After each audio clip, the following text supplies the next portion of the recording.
Today we're going to be doing a city update video, and I just want to say I'm sorry about the lack of videos, and if you see a bunch uploaded today, it's because I'm trying to make up for it, and I will be uploading a lot more videos on this channel very soon. Because I finally got my order of strings from Lego, I wanted to start over here, and what we're going to be doing is we're going to be adding the transformers and power lines to come down to all the different trailers in my small trailer park. Now originally I started using dark gray for the transformers, but because I found these at a much cheaper price, we're going to be putting the rest of the transformers on the poles with the white parts. Let's get started by removing one of these so we can add our part into it. The telephone poles that I make, all it is a combination of this Technic connector and this Technic axle. You slide them all together until you get a good length and size. And what we're going to be doing is removing this last one to add in this part. And the reason that we're adding that into there is because we want to be able to put our transformers on either side of the post. So I'm going to be taking the longer Technic pin, sliding it all the way through, and now we can place the transformers on either side of the post. And once we get those placed, we'll be using the extra stud hole that's on either side.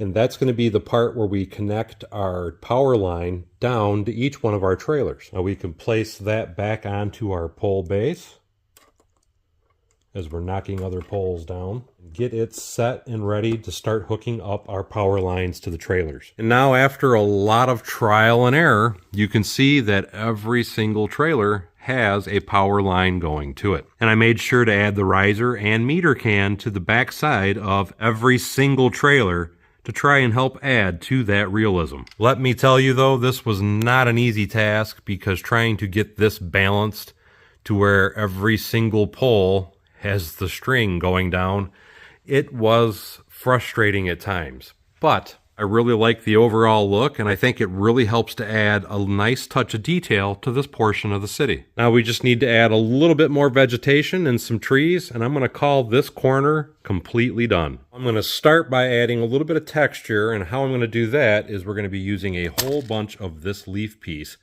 to add a bit of overgrowth around the back side and on this side of the track. Now with a little bit of vegetation added, I felt we needed to add some trees in between the trailers. So I made two of these little guys up because I thought we needed to have some shade in and around the trailers. And I thought this would be a great way to accomplish that. This is my absolute favorite way to make trees. To make them, it's just a combination of these parts. And if you want a little bit more height, you can start with this modified brick. Let's start by assembling a tree base. You're going to come up, take an antenna, place a telescope on the end of the antenna, and then take your 3-piece sprue and place it onto that. And repeat this as tall as you want the tree to be. I typically stop with 3 sprues coming up, and if you want it to be a little fuller on each section, what you can do is you take one more sprue, the modified plate, put it in the back side, and then take this modified plate, put on the bottom, and because it's got that little hole, you can put that on the end of your sprue. Now at each one of these, you can put 3 more of the tree leaves. And just to show you how you do the leaves, you take the tree leaf piece with the sprue, and you just fill in each one by pushing them into the leaf. Now, typically what I do is I will leave a couple that are empty, so I'm not putting the sprue in 4 of them. But if you want the tree to be more full, you can absolutely put the sprue in each one of these pieces. This tree is already filling up, and on the end of each one of these little plant stems, I always put a sprue just to fill it in a little better. And then you got the last hardest part, which is just figuring out where you want to put all these cool looking trees. Now over on this corner, I really felt that this would be cool to have a small forest as you're leading up and into the city. And because it's a forest, I wanted some really big trees. So I made this guy using the same essential technique I did for that tree. Just to explain a little further, the base of this, if you look real closely, this is the base of the Whomping Willow tree. And all I did is I removed the piece that was on the end of the Whomping Willow and replaced them with sprues. And then I added a small piece in the middle with a few more arms and put sprues on each end of those. And now you have a really big, full adult looking tree to place in your city. With some of the vegetation added, now we're going to be adding one of my favorite styles of pine tree. And I love doing this method because not only does it give a lot of fill, it's a really cool looking tree, and it gives you the opportunity to do a lot of unique colors. To explain that pine tree, this is the only part you need to make that style.